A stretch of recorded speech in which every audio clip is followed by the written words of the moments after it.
I found a beautiful Italian city in Brazil, and it's called Bento Gonçalves. And it's located in the south of Brazil, in the Serra Gaúcha, which is the mountains in the state of Rio Grande do Sul. And it's got a population of around 130,000, so it's a relatively small city. And it was founded by Italian immigrants back in the 1800s. And the Italian culture is still pretty strong, and you can still find people who speak Italian in the city.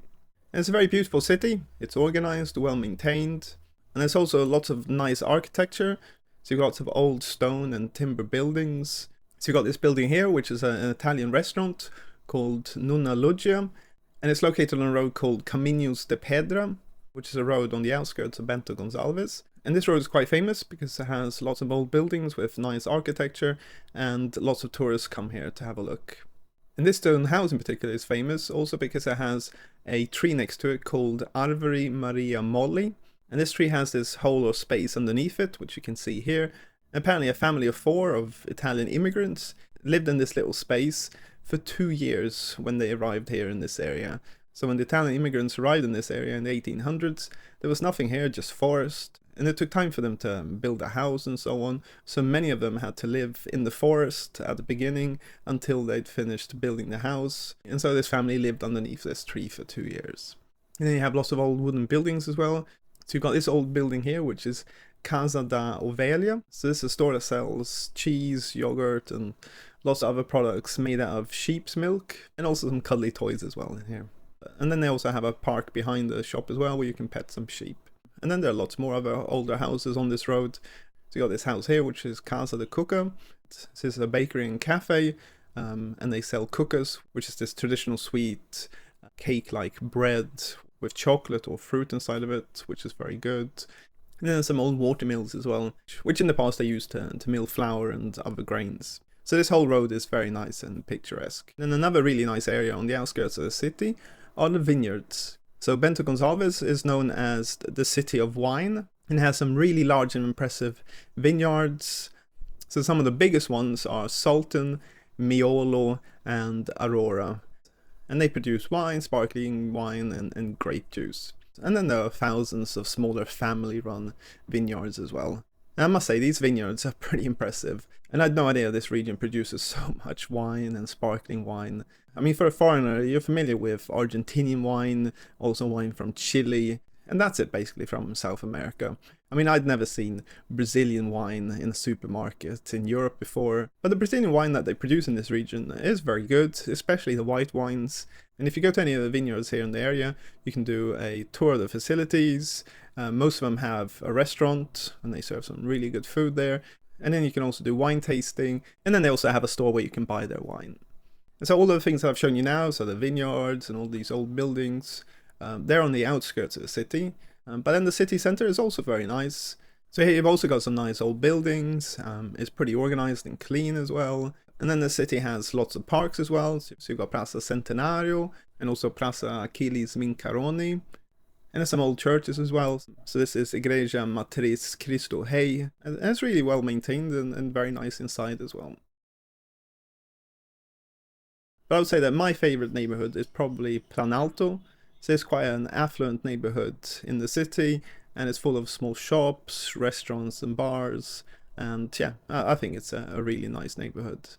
And then finally, something that you don't find in many Brazilian cities, and that is a train station. The train that stops at this train station is called Maria Fumaça, and it's just a tourist attraction, so you can't travel very far with the train. You can just travel from Bento Gonçalves to some nearby towns called Garibaldi and Carlos Barbosa.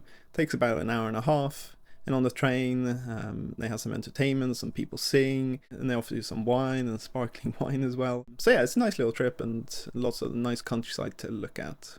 Okay, and then in terms of the commerce, or the shops and restaurants in the city, so this is pretty good as well. So I mean, the city is big enough to have a good variety of stores.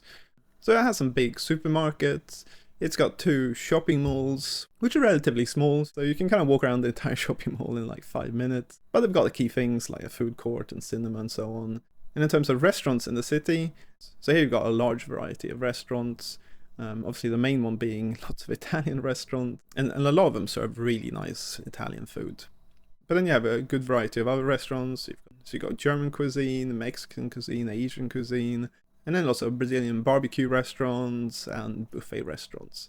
And because it's quite a touristy city, so it receives over 1.5 million tourists per year, it's got lots of big hotels as well, and also lots of stores selling arts and craft and souvenirs. And then if you live in Bento Gonçalves, but you want to go to a bigger city that has bigger shopping malls and other stores, then the nearest bigger city is Caxias do Sul, so that takes about 50 minutes to drive to, and this city has about 500,000 inhabitants. So here you have much bigger shopping malls and even more stores. And then also you've got Porto Alegre as well, which is the capital city of Rio Grande do Sul, and that takes about 2 hours to drive to from Bento Gonçalves. And in terms of the climate of the city, so the climate is classified as subtropical, but because the city is located in the Serra Gaúcho mountains at an altitude of about 700 meters above sea level, it can get a bit cold in winter in the city. So temperature can drop down to 0 degrees Celsius, which is 35 degrees Fahrenheit, or even negative single digits. So it can get a bit cold and you'll get frost on the ground, but the chance of it snowing is pretty rare, and it's only happened a couple of times. But then in summertime, it can get pretty hot, so it can get up to like 35 degrees Celsius, so 100 degrees Fahrenheit. So in this region, you have some distinct seasons, and I personally prefer it that way. I don't really like living in an area which is hot the whole year. And in terms of rainfall, so it rains a fair bit in the city because it's up in the mountains. And you also get a fair bit of fog as well, especially in winter time. So I guess for some people that might be a negative. But I don't think that happens every day. You have lots and lots of sunny days as well. And in terms of the economy of the city, so it's a very affluent city with quite a strong economy.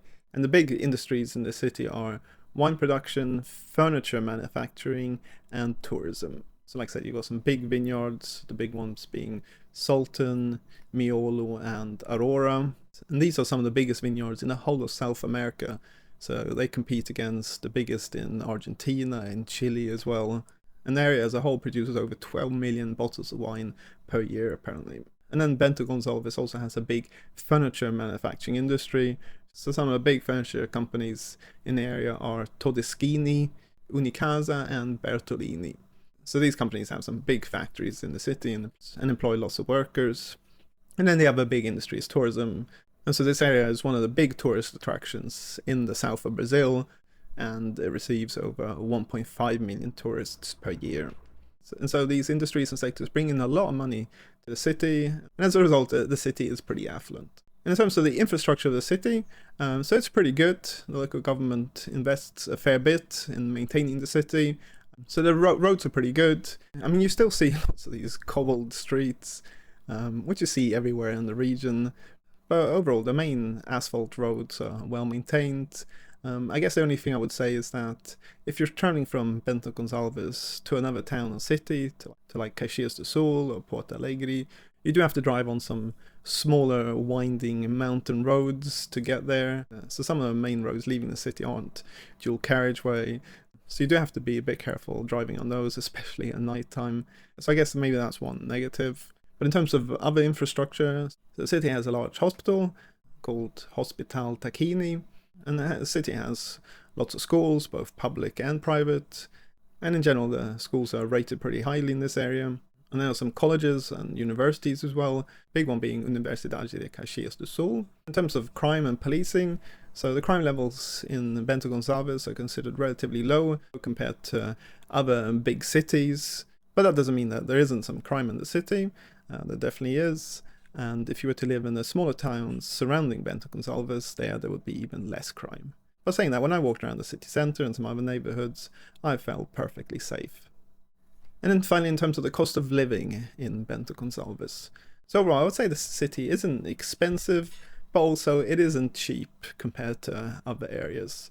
So it's definitely cheaper than some other big cities like Porto Alegre, Florianópolis, and some, super affluent towns like Gramado, Canela. But it is more expensive than if you were to live in some smaller towns in the region surrounding it, that's for sure. And that's partly because it is quite an affluent touristy town, and so the restaurants and the shop kind of increase their prices a bit for the tourists. And so yeah, when I went eating out in the city, I could see that the prices in general were a bit higher in the restaurants compared to the kind of the smaller non-touristy towns in the region. So, and then in terms of properties, rental and sales prices, I would say again it's kind of in the middle, so not super expensive but not cheap.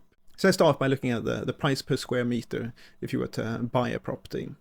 So you can see that the average price per square meter is 5,700 reais per square meter, which is $1,058 per square meter. But if we compare that to Porto Alegre, it's 7,500 reais per square meter, which is $1,400 per square meter. And in the city of Florianopolis, it's 12,500 reais per square meter, which is $2,300 per square meter. And let's just have a look at a couple of examples as well. So I've just selected 2-bedroom apartments in Bento Gonçalves. So you can see a big range of prices. So you've got a new building here in the center of Bento Gonçalves. So 98 square meter apartment, 2 parking spaces, 986,000 reais, which is $183,000. But then below that you have an apartment for 200,000 reais, which is much smaller, 47 square meters, and less nicer area, and that is 200,000 reais, which is $37,000. So you've got some big price differences here. So you've got another one here, which is the same size as the one above, but in a nicer area and a nicer building, and that is 370,000 reais, which is $68,000, and then a slightly bigger one at 600,000 reais, which is $111,000. And then if we just look at houses, so here we've got a whole range as well. So you've got this relatively big house here, which is 220 square meters, 3 bedrooms, and that is 1.5 million reais, which is $278,000. But then you have smaller ones. So you've got this smaller one here, which is 130 square meters. That is 957,000 reais, which is $177,000. And then you have wooden house here as well, which is a similar size to the one above. It's just the one above is a new build and it's made of bricks. While the one here is older, made out of wood, and you can see the big difference. It's just 539,000 reais, which is $100,000. So again, you got a whole range of prices here, but you can see that for around $150,000, you can get a decent house in Bento Gonçalves. And if we look at rentals, so let's look at renting a 2-bedroom apartment. So here you've got some small apartments, just 51 square meters, and that is about 1,300 reais per month, which is $240 per month. Obviously, don't forget you need to pay the condo cost as well, which you can see is around 250 reais per month.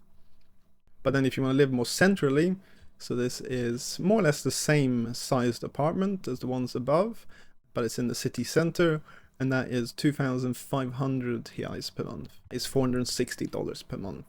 So obviously you're paying more for the location.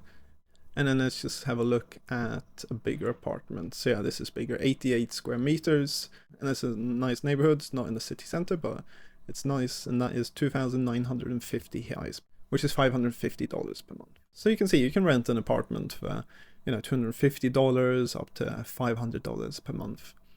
Okay, so that was Bento Gonçalves. So I really like the city. I think it's beautiful, well organized, and I like the Italian influence on the city as well, with all the vineyards and the nice architecture. So overall, I really like the city. I guess the only negatives I would say is the fact that it's not that close to other big cities. So if you're someone that likes really big shopping malls, or you travel a lot, you need to get to the airport, then you're going to have to drive a bit. So like I said, it takes about an hour to get to Caxias do Sul, 2 hours to get to Porto Alegre, and some of the roads aren't the best. And also, if you're someone who doesn't like the cold, then maybe this city isn't for you, because it gets a bit chilly in winter time. So I hope you like this video. Please leave a like, subscribe. If you've got any comments or anything, leave them in the comment section below. So thanks for watching. Until next time.